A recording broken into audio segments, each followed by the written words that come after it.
Hi guys, সেদিন ছিল মহাশিবরাত্রি। তো মহাশিবরাত্রি মানেই আমাদের কাছে খুব স্পেশাল একটা দিন, কারণ আমরা সকলেই মহাদেবের ভক্ত। তো যারা যারা মহাদেবের ভক্ত রয়েছে, কারা কারা শিবরাত্রি করো আমাকে কমেন্ট করে জানাও।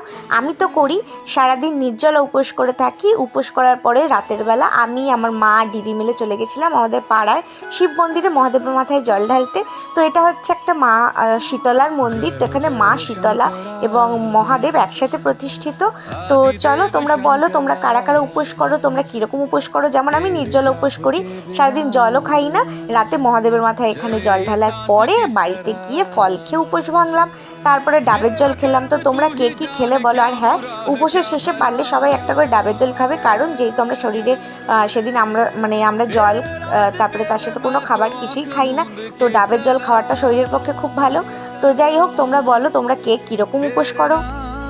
তো উপোসের পরে বাড়িতে গিয়ে তোমরা কিভাবে উপোস ভাঙো, মানে সাবু খাও না ফল খাও না ডাবের জল খাও, সেটা কিন্তু আমাকে কমেন্ট করে জানিও।